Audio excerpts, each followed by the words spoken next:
los dispositivos de estrangulamiento, ¿verdad? Mencionamos que son 4 tipos de dispositivos: tubo capilar, válvula flotador, la válvula de presión constante, y lo último que examinamos fue la válvula termostática de expansión.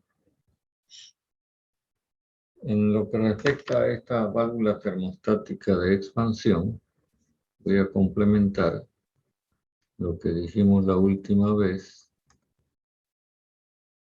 indicando de que hay 2 versiones. Una que se llama con igualador interno, y la otra que se conoce con el nombre de válvula termostática de expansión con igualador externo. Entonces usted se va a encargar de investigar y entender lo que significa la versión con igualador interno y la otra con igualador externo. Es decir, va a mirar las características que tiene y entonces tendría que darse cuenta, lo pongo en condicional porque depende de cada uno, de en qué momento se debe aplicar o se debe usar un tipo de válvula y en qué momento se debe usar el otro tipo de versión de esta válvula. Incluso hay una alternativa que se llama válvula termostática de expansión con limitador de presión. También investiguen. Todo esto lo pueden ver en el Stoker, así que les recomiendo una buena lectura, estudio, lo que tengan ahí a mano. Bueno, quisiera saber si tienen alguna consulta en relación con todo lo que hemos conversado sobre el dispositivo de estrangulamiento del sistema de refrigeración. Ustedes me dirán.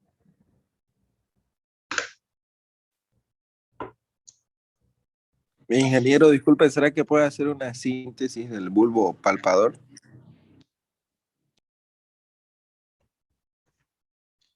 Ya.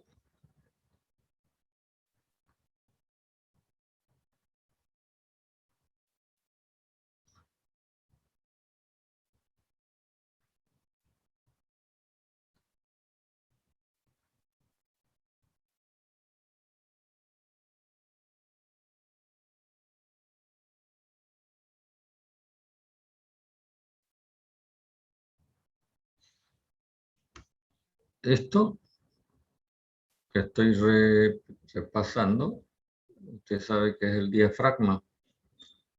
Y entonces por acá, en este espacio, se debe tener una cierta presión que permita que se venza a la presión del resorte que está actuando por abajo más la presión del evaporador. Y esa presión es la que se genera mediante este elemento que se llama bulbo palpador. Entonces, como este elemento va a estar a una cierta temperatura, que es igual a la temperatura a la salida del evaporador, entonces se genera una cierta presión que se transmite por este tubito a la parte superior del diafragma. Eso es lo que se llama la presión del bulbo palpador. No sé qué más quiere saber.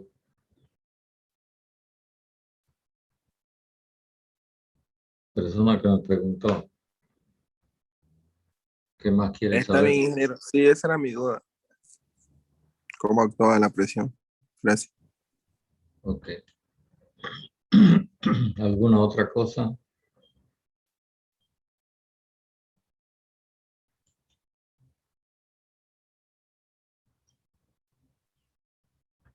Bueno, voy a borrar y vamos a continuar conversando sobre la instalación de refrigeración, sus distintos componentes. Fíjense que hasta ahora hemos analizado dos de los componentes básicos de la instalación, como son el compresor y el dispositivo de estrangulamiento. Y usted habrá notado que mientras el compresor aumenta la presión, el dispositivo de estrangulamiento la disminuye. Es decir, actúan en sentido opuesto, ¿no ve?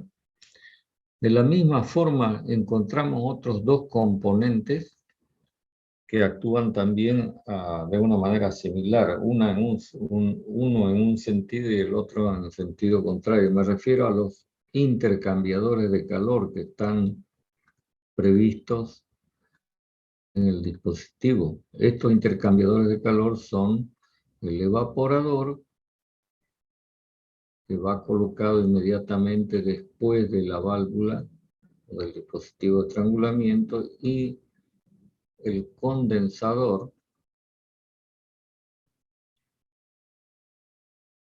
que está previsto después del compresor. En el evaporador se absorbe calor, que hemos llamado efecto refrigerante, por cada kilo de refrigerante que pasa por él. Y en el condensador se cede calor al medio ambiente. Este calor involucra el calor absorbido en el evaporador más el trabajo mecánico recibido en el compresor. Eso ya lo vimos cuando escribimos los balances correspondientes al sistema de refrigeración, concretamente el balance de energía. Entonces, está claro que mientras uno absorbe calor, el otro cede calor. Pero ambos son, digamos, en el fondo, intercambiadores de calor. Y entonces sus diseños en algunos casos son similares. Lo único que cambia es el sentido en el que se mueve el calor, de adentro hacia afuera o de afuera hacia adentro.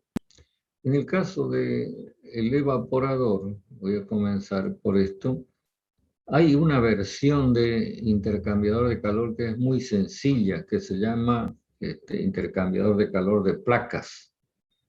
Es algo así. Digamos, usted tiene una placa metálica a la que se le da esta forma. Y entonces cuando usted la enfrenta o la une con otra placa metálica que tenga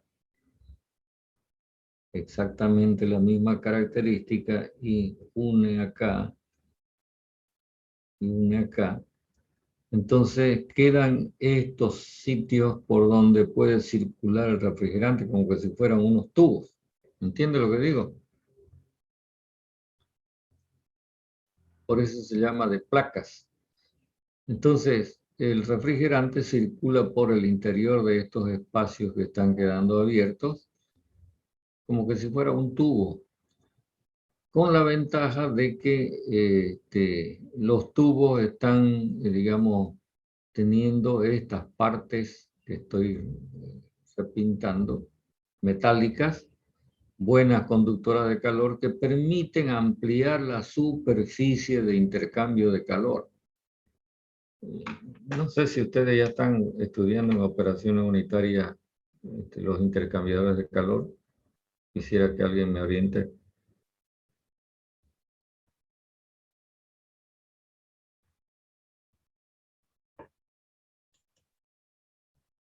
Nadie dice nada, no están haciendo la materia. En mi caso, no, ingeniero. ¿Alguien está haciendo la materia? Bueno, ustedes recordarán que vimos una ley que se llama Ley de Transmisión del Calor, en donde el flujo de calor depende del área que atraviesa esta energía, lo que se llama el área de intercambio. Entonces, acá, digo, el flujo de calor varía proporcionalmente con el área de intercambio. Si mayor área de intercambio, más cantidad de calor por unidad de tiempo se va a transmitir. Entonces, acá, con estas partes metálicas que estoy volviendo a repintar, que quedan entre esta suerte de tubos, lo que se está haciendo es incrementar el área de intercambio de calor, con lo cual se favorece el intercambio de calor. Este tipo de intercambiador de calor lo encuentran en equipamiento muy simple como electrodomésticos. Más concretamente estoy hablando de las heladeras. Cierto tipo, ¿no? El más sencillo.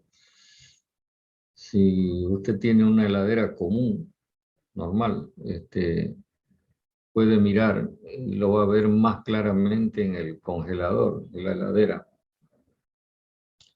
Porque queda, aunque también puede verlo en la cámara inferior, queda a la vista y entonces usted lo puede incluso tocar para darse cuenta de esto que estamos tratando de describir. Este sería, digamos, el más simple de los evaporadores. Como le digo, está destinado a heladeras, que son los equipamientos también más sencillos y más baratos. Otra versión de intercambiador de calor que puede ser aplicada como evaporador es esta que hemos dibujado así antes, que hemos representado así. ¿Cómo le hemos llamado a esta versión? Serpentín. Serpentín. Y el serpentín, usted sabe que no es más que un vulgar tubo. En lugar de ponerlo extendido, ocupando mucho lugar, entonces se lo dobla, ¿no? Y una de las formas más comunes, digamos, de doblez que se le hace al tubo es esta. No es la única. Pueden haber serpentines que sean espirales, como los resortes, como la forma que tienen los resortes. Puede ser que tengan forma helicoidal, también como resorte, ¿no? Pero en fin, esta es una de las formas más comunes en las que se encuentran evaporadores. Ahora, acá es como que tuviéramos este tubito nomás, ¿no? Entonces, para aumentar la superficie o el área de intercambio de calor, lo que se hace es colocarle unas varillas o unas laminillas, más o menos así.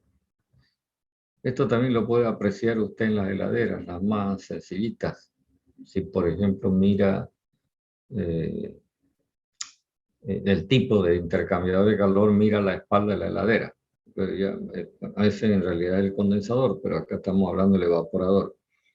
Y con el fin de mejorar aún más el intercambio de calor, teniendo en cuenta de que este evaporador está en contacto con aire, entonces lo que se hace es agregar algo así. ¿Qué es lo que estoy simbolizando? ¿Qué es lo que estoy dibujando? Esto que estoy haciendo así. ¿Qué creen que es? Algo que gira. ¿Qué será? Un ventilador. Un ventilador. Y entonces lo que se hace es provocar una corriente de aire forzada que favorece el intercambio de calor. A este intercambio de calor, digamos en términos generales, lo describiríamos como un serpentín con superficie ampliada por las láminas metálicas que se han puesto y con circulación de aire forzada, así se suele llamar. Que sin el ventilador el aire tendría que circular para el intercambio de calor de una manera natural. Es decir, el mecanismo que ocurre acá de transmisión de calor es la convección. Entonces, o puede ser convección natural o con el ventilador una convección forzada. Finalmente, en algunos casos especiales, se podrán utilizar intercambiadores más o menos así de este tipo que ahora lo voy a describir.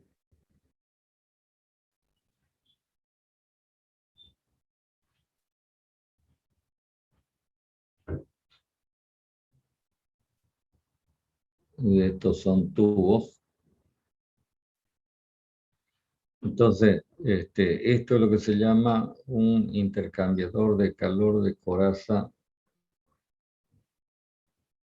carcasa y tubos. Entonces, uno de los fluidos, por ejemplo, puede pasar por aquí, por adentro del tubo y salir por acá. ¿No ven? Mientras que el otro fluido ingresa por acá, pasa por afuera de los tubos y sale por la parte de acá. Este tipo de intercambio de calor es más grande, más caro, más sofisticado y entonces en algunos casos especiales se va a utilizar cuando así se justifique.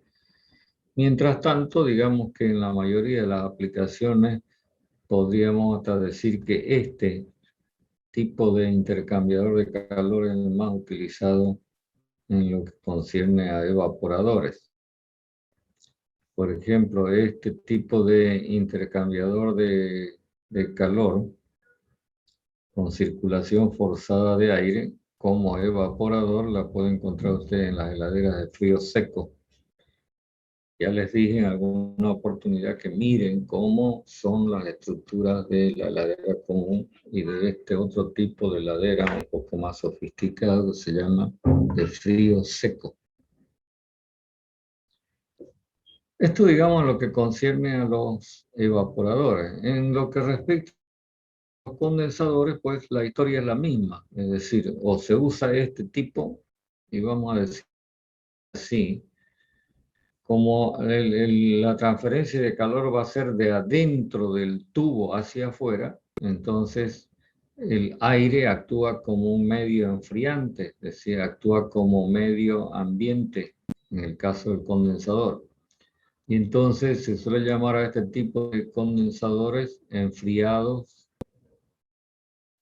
por aire. Pero si usáramos este tipo de coraza y tubos, entonces lo lógico es que el enfriamiento se haga con un líquido, agua, agua natural. Lógicamente que este tipo de intercambiador de calor va a ser para equipamientos, digamos, chicos y medianos, mientras que se justifica en los grandes. Pero acá surge un asunto complementario que es el siguiente. Si usted enfría con agua al refrigerante para condensar, que es, digamos, o natural, en principio va a terminar como agua caliente. Entonces la pregunta es, ¿qué hace con el agua? ¿La va a botar? Lo lógico es que no tire la plata por el sumidero, pues, ¿no? Entonces, ¿qué va a hacer?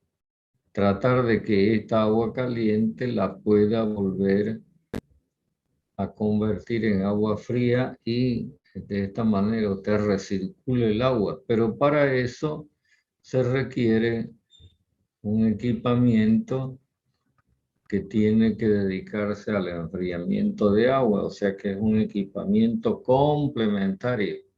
Y en este caso podemos encontrar lo que pueden llamarse piscinas de enfriamiento de agua y también otra versión construida en altura que corresponde a las llamadas torres de enfriamiento. Entonces sería bueno y necesario que usted investigue y se provea de información acerca de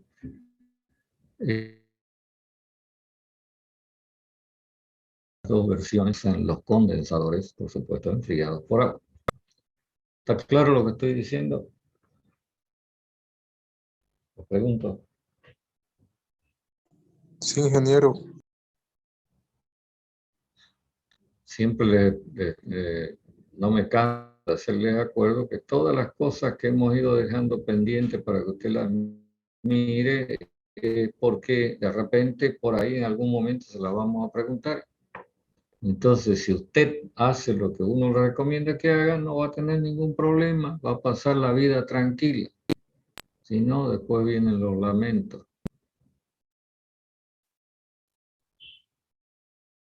Bueno, creo que esto no tiene mayor dificultad, ya es cuestión de que usted ojee un poco más detenidamente el Stalker o aproveche el Internet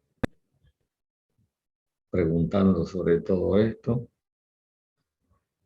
Y entonces ya vamos a tener una idea por lo menos básica de los equipamientos que se usan en un sistema de refrigeración por presión.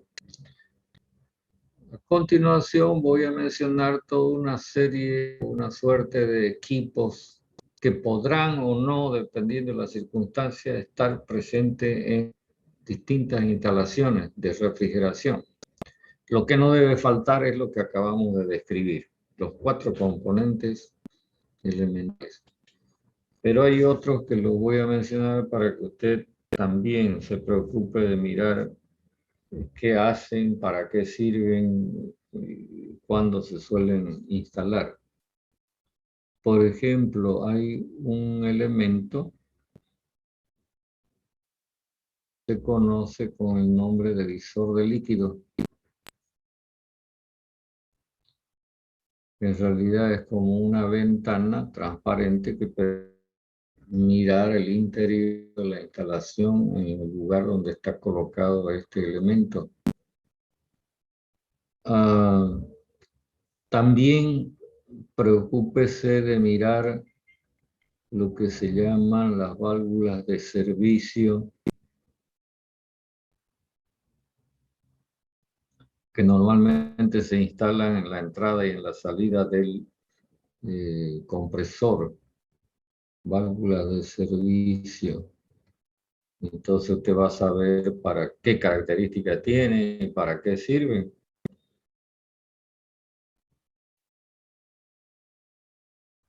Se suelen instalar válvulas de corte o de operación también. Si quieren, ponemos así, válvulas de corte. ¿Para qué sirven estas válvulas? Como su nombre lo dice, para seccionar la instalación. Cuando de repente uno tiene que hacer alguna reparación en un determinado sitio, entonces existe la posibilidad de que usted corte sellando el resto de la instalación y entonces pueda acceder al lugar donde va a ser el servicio, el mantenimiento. Hay un tipo de válvula que está instalada en el equipo de refrigeración que tienen en su laboratorio, que si ustedes quieren, tienen interés, pueden pasar por allá y mirar el equipamiento y constatar la existencia de este tipo de válvula que se llama válvula solenoide, que tiene muchísimas aplicaciones. Por ejemplo, uno encuentra estas válvulas solenoides en las cocinas, en los lavarropas, y es muy interesante el uso que se les da. Pero en el caso del sistema de refrigeración tenemos un ejemplo, como acabo de decir, en el equipamiento que está disponible en el laboratorio de la carrera. También para el funcionamiento automatizado del sistema de refrigeración existen distintos elementos, entre ellos se destaca uno que es muy común en todas las instalaciones, que se llama termostato, pero eventualmente se puede encontrar también otro elemento conocido con el nombre de presostato. Como su nombre lo dice, este termostato guarda relación con la temperatura, mientras que el presostato tiene que ver con la presión. Entonces usted va a mirar qué es esto, para qué sirve, y cómo está aprovechado en las instalaciones de refrigeración, porque no solamente se usa en este tipo de instalación. Hay muchísimas aplicaciones donde están presentes estos componentes. Por último, para completar, si usted tiene un poco de interés de conocer algo de aparamenta eléctrica, entonces usted va a poder encontrar, por ejemplo, las llaves interruptoras.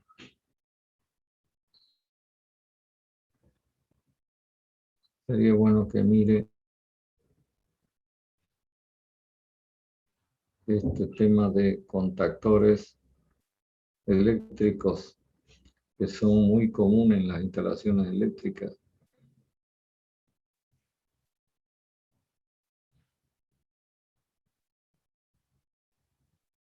Bueno, no sé si quieren preguntar algo sobre todo lo que acabo de listar.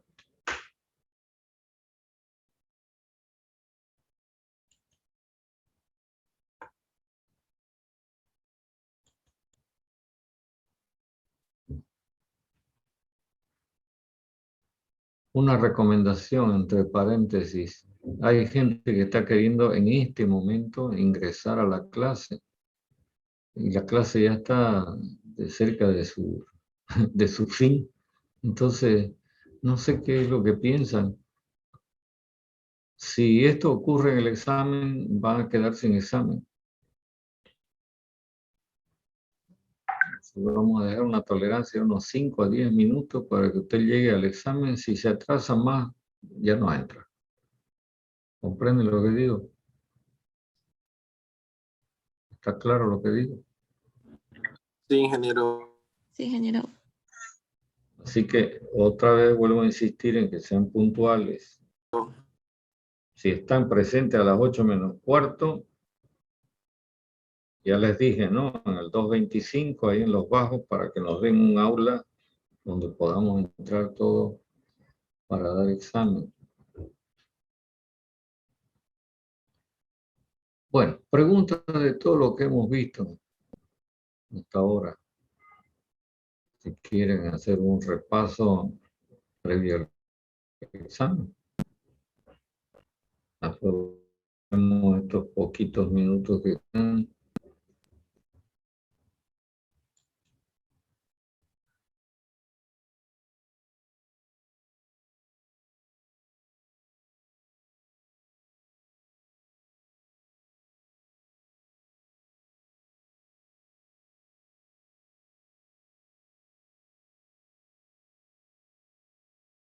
Voy a borrar esto porque vamos a pasar a comentar sobre un sistema de refrigeración parecido a este que venía estudiando, que se llama por compresión, pero que en este caso se llama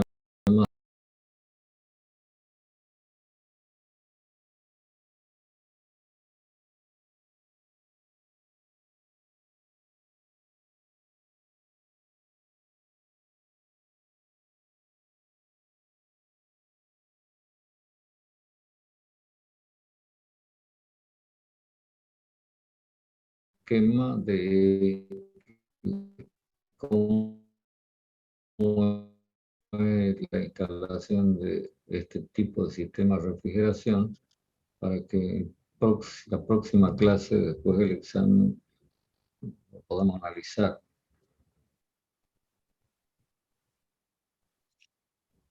Hasta acá. Esto le tiene que ser conocido, ¿no? A ver, ¿qué elementos son los que estamos rotando en este gráfico, siguiendo el sentido de la flecha? Empezando por arriba. ¿Qué es esto? ¿Qué será? Condensador y evaporador. Condensador, luego a continuación tenemos la válvula de estrangulamiento, de expansión, y luego acá Un evaporador. Evaporador. el evaporador. Entonces lo que está faltando acá es el compresor, lógicamente, ¿no? Y es lo que hace la diferencia entre el sistema por absorción y el sistema por compresión. Acá el compresor es reemplazado por un equipamiento, que ahora lo voy a mostrar.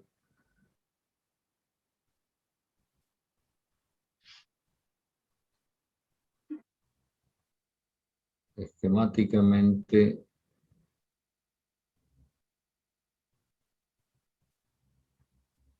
sí.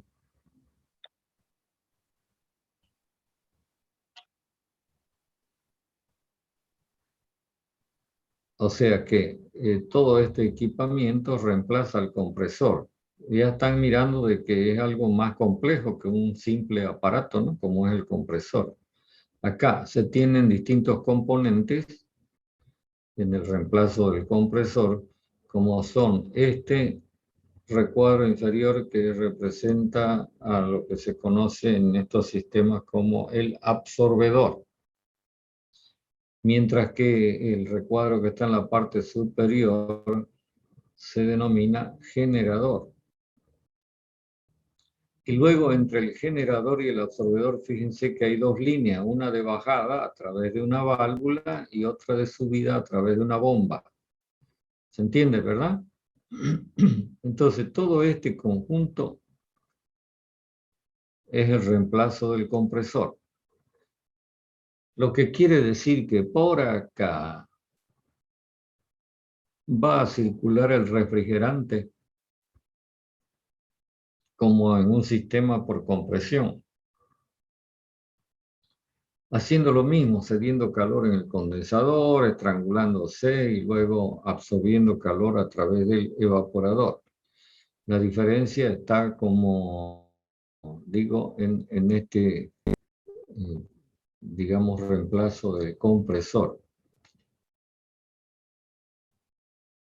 Primera diferencia con el sistema por compresión. Si por acá ingresa el refrigerante de vapor saliendo del evaporador, entonces, ¿qué ocurre con este vapor? En el sistema por compresión, ese vapor es absorbido por el compresor y luego comprimido y descargado a alta presión para que luego pase por el condensador y se vuelva líquido nuevamente. En cambio, acá, este vapor ingresa a lo que se llama el absorbedor. Y entonces, en el absorbedor se pone en contacto con un líquido que desciende por esta parte. Bueno, voy a precisar de mejor forma. Digamos, comúnmente se usa como refrigerante al amoníaco.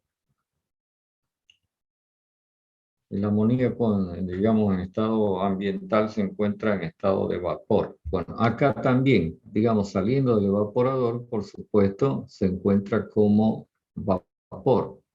Y entonces, cuando se pone en contacto con este líquido que es agua, se produce un fenómeno que se conoce con el nombre de absorción. A ver, si yo tuviera este recipiente con agua en estado líquido y pongo en contacto con amoníaco, esta agua en estado líquido, entonces el amoníaco se zambulle en el líquido. ¿Comprenden lo que estoy diciendo o no comprenden lo que estoy diciendo? Es decir, el amoníaco se disuelve en el líquido, se sumerge en el seno líquido.